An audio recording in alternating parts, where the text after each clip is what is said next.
Hello, everyone. We're back on Fox now. Five more games, so we double rank up to 1Q, so that's pretty cool. Let's jump right into a game. Let's just see how it goes. Start to play. Oh, looks like we might have gotten something right away. And I think I'm just going to play uh,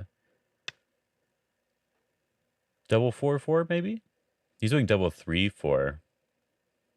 So sure, let's do double 4-4 for fun. Oh, nice. They're sort of doing an old school enclosure thing. We could play the old school way as well. Approach high. That could be kind of fun. But I think I do still prefer the low approach. However, I think he's going to pincer me. So I'm going to play high. I don't normally play high. So let's just see how it goes. It doesn't really matter. It's mostly just personal preference. Yeah, he's going to pincer anyway. He's doing a 2-space pincer here. It's okay. I think I will just attach to the corner to get a little bit of a base. He should probably just Hane. Oh, he's going to push up. This is giving me too much of the corner, so I don't think this is a good idea. He can't cut because his stone's too far away. And then he's playing a little bit too far here. So this is a situation where we could play some sort of move here. However, I think it might be better to just Hane. We get a nice solid base in the corner. He still has to fix his shape. He could decide to Hane first to fix. But yeah, he can't leave this incomplete shape. And now we just have we have one option, I guess. If we want to continue locally, we could extend up here. This is sort of the shape point, which would allow us to get this move, which just gives us some strength in the center, but it's not too important. I think what we want to look at here is just enclosing one of our corners and not worrying too much. We could have also attacked this singular stone on the left side, but just taking our own area is going to be big enough. Now, if I take the corner enclosure on the bottom here at 03, it looks like, that's when they could split the side and I could push them in one direction. It looks like I can build fairly nicely on either direction, so that's probably okay. So I don't think it really matters too much. I think I will do that for fun. I think both enclosures here would be fine. Yeah, so he's splitting. So it seems a little bit difficult. I could attack the bottom left group, but it seems a little bit difficult to pressure it too much. Because with one move, they could be alive, pretty much. So I think I want to push this singular stone towards my other group here. Because I don't want to focus on building on this side. I want to focus on just the territory aspect. And on the top right corner, I could do this shoulder hit here to potentially build a little bit of a moyo. So we'll just see how it goes. I also think it looks like he played this. Oh, he's going to the corner. Well, looks like he played a 3-space extension here, which means I can still invade on the left side. I think he should have done probably 2 spaces. Would have been a little bit stronger here. But taking the corner right now is a little bit too much. But we'll just block it. This is a ko, but it's a bit early for the ko. He could connect, and I could connect on the outside. And he could come underneath. I think I will just block, keep it simple. He still has to come back, yeah. Still has to come back and make the connection here. But at this point, it's a little bit questionable. There is a not a a ladder here. I was thinking about the ko already. There's this ladder here that will go off to his side. I'm fairly certain it will hit his stone right over here. So I shouldn't probably take this. But if he cuts after I take this stone, I could also just extend here and do some sort of fight. So this is why this is a little bit of a questionable idea. But for now, I'm just going to connect and be very solid. And I think he's still... Oh, it's going to cut right away. I want to Hane first. To see if we can get anything in the corner here. And so now it looks like the corner is dead if we get to play one more move. So we'll just defend on the outside. Oh, wow. Okay. He decided out of nowhere to be extremely aggressive, and I'm not exactly sure why. Okay. But we're just going to stay strong and push here to get a little bit of extra strength on the outside.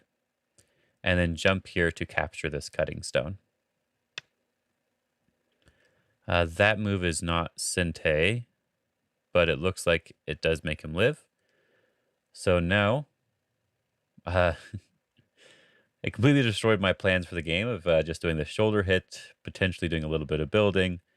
But in this case, there is this stone that I should try to pressure a little bit, especially after making a very strong group over here.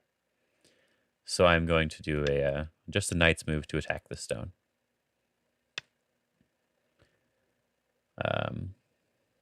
Okay. So he really wants to fight with this. So I guess we will... If I back off here, he wants to turn and cut. But Yoyomi now starts. his stones are just sort of dead there, but he can connect up underneath. I don't know. I'll just back off here. And take his liberties. We ought to make sure that he doesn't get any extra liberties here. I also had to double check to make sure that I wasn't missing liberties on the bottom. That's why I stopped for a second there. But this was a really bad idea, because now this stone that I'm attacking at S10 is very likely just dead now. I'm not sure what's going on here. So it looks like we'll just take his liberty and not worry about this stone. He can use it to try to make some strength on the outside, but it looks like that's not what he wanted to do. If he wanted to do that, he should have attacked from the other direction. But now it's going to be very, very difficult for him to live here. Yeah, this is just very much an overplay. So I'm just going to extend. And now my stones are very basically connected. So I think it's going to be pretty impossible for him to do anything here. And we're just staying connected as best we can. So he's saying that if I cut here, then he is going to Atari that and then kill these stones. So that makes sense. That makes sense. Instead, I'm just going to turn here. And his group is just going to be weak, and there's nothing he can really do about it. I could extend one more time, but I don't want him to get any Ataris on the outside, because that would make him a lot stronger towards the center. So we just want to extend. Here we just capture the 2 stones. He can make a little bit of eye space now, if he just Ataris here. But he did not want to do that. But this just makes me very, very strong. And now he needs to jump out towards the center, which he did not want to do as well. All of my stones are very, very strong. So I could try to surround him. But if I surround him, there's not really much I'm able to do. So what I think I want to do is Atari this stone and prevent him from having any sort of base. And now he has to jump out. Through jumping out, I should be able to follow him. That's a little bit... It's fine, though. But I should be able to at least follow this or leave this for later and attack him. But in this case, I think we just want to either invade on the left side or do this shoulder hit like I was talking about earlier. 6, 5. I'm thinking I want this 4. shoulder hit now because I'm making a lot of middle potential here. What he should probably do is invade. He's going straight for another attack. Well, in this case, we can probably just push him up the side or up towards the top here. 9. Or we could jump out 8, towards the center. 7, 6. I think I like 5, the idea of just attaching 4, and pushing him towards the top. Because it seems like he really wants to attack me, so he has to keep extending. But this one kills off his cutting stone. But I'm just going to keep extending here. My group is strong enough that I don't really have to worry about it. And it looks like I can just play the knight's move to keep him surrounded. Extend up to stay strong in the corner. And I'm not sure of the best move here. But at the very least, we can jump down to prevent him from getting any moves on the outside. We can just attach underneath and connect. That shouldn't be too big of a deal.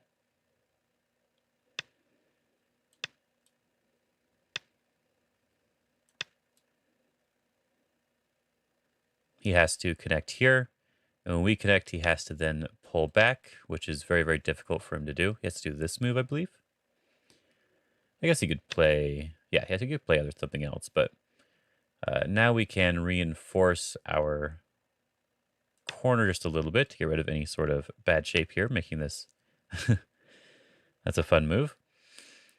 And I think there's not really anything he can do now. He could maybe make one eye by threatening to capture these stones. But he can't really make a second eye. 9, 8, So it feels like I 7, should follow up 6, on the 5, top left, so I will just 4, block here. And yeah, it's interesting. I want to Hane on this corner area because that's what he's threatening to do. He's threatening to revive these stones. And I don't want to have to cut there because that leaves a lot more Aji. If I Hane here first, when he cuts, I can capture the stones directly. And it looks like we can just keep the corner here. And I'm just going to play very, very simple moves. This turn here, threatening to capture these two stones. And then this peep here, just threatening to cut through the position. And now he has one eye on the top. He was a strangely aggressive player. Aggressive in the wrong spots, which is sort of interesting.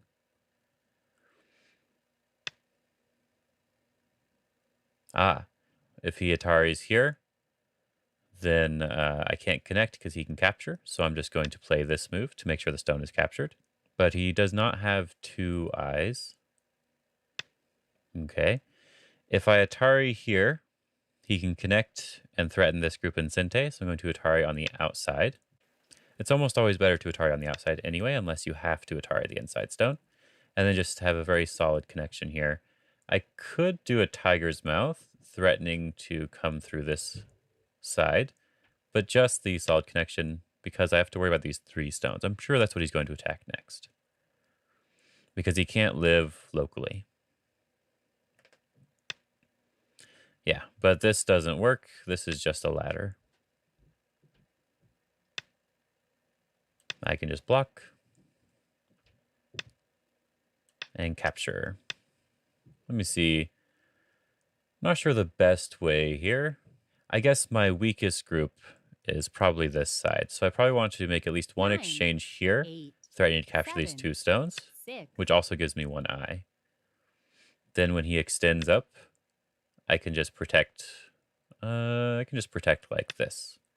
I'm doing the third line to prevent any sort of peeping move. He owes... this move is probably Sente. So he can make one eye on the top and one eye here. So I think a very simple way to deal with this is to protect or to prevent the Sente from happening. 9, 8, So I'm going to 7, Atari here, which is also threatening to get me some extra points, which is nice.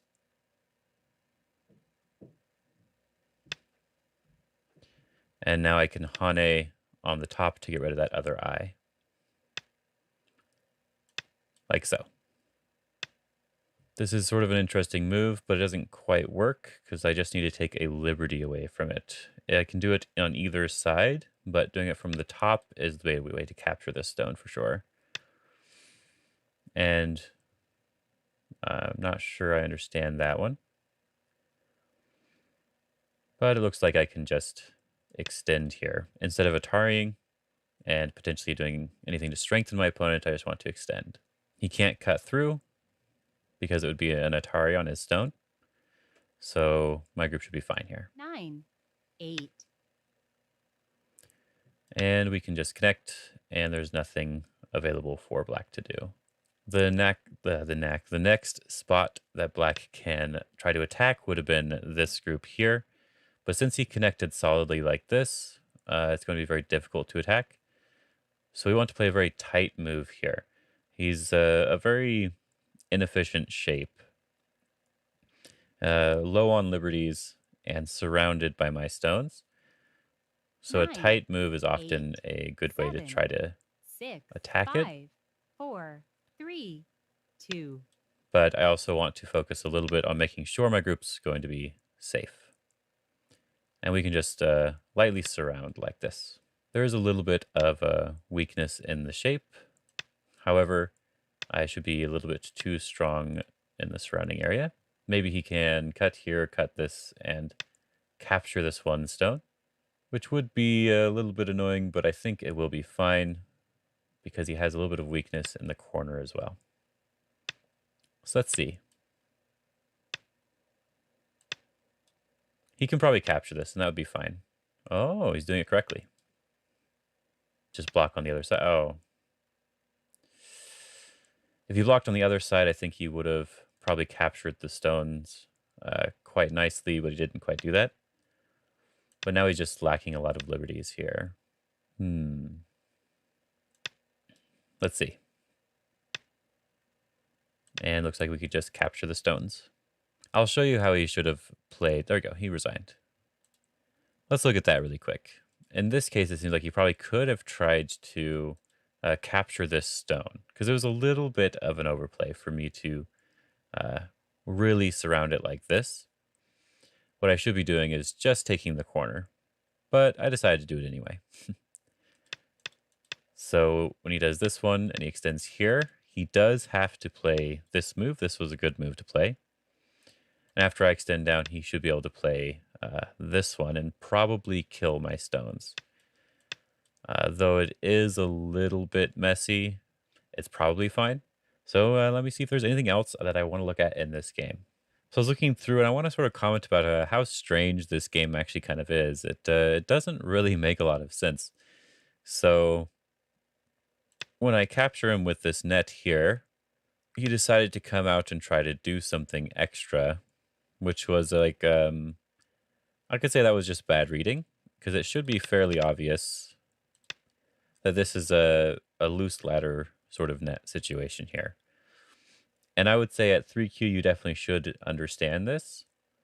But he played it out and tried to get these moves here. And was able to read out that he could play this move because he can sacrifice this and capture these 3 stones, right? If he captures these 3 stones, then he saves his other stones, and now it's a large fight concerning all of my stones here. So it's like at some points his reading was really good, and then at some points his reading was absolutely terrible, or it was sort of all planned from the beginning. But if he's really that good at planning it out, then like he's sort of relying on me making a mistake, sort of like a trick play. So I don't know if that's the goal here, but that was sort of interesting. Looking through this, I sort of realized that like his reading was good and terrible at the same time.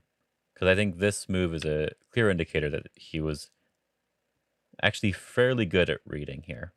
Apart from what I discussed a little bit earlier, it seemed to persist through the game that his reading was good and terrible at the same time. So I'm not exactly sure. Maybe this is someone that relies on trick plays and trying to outread the opponent.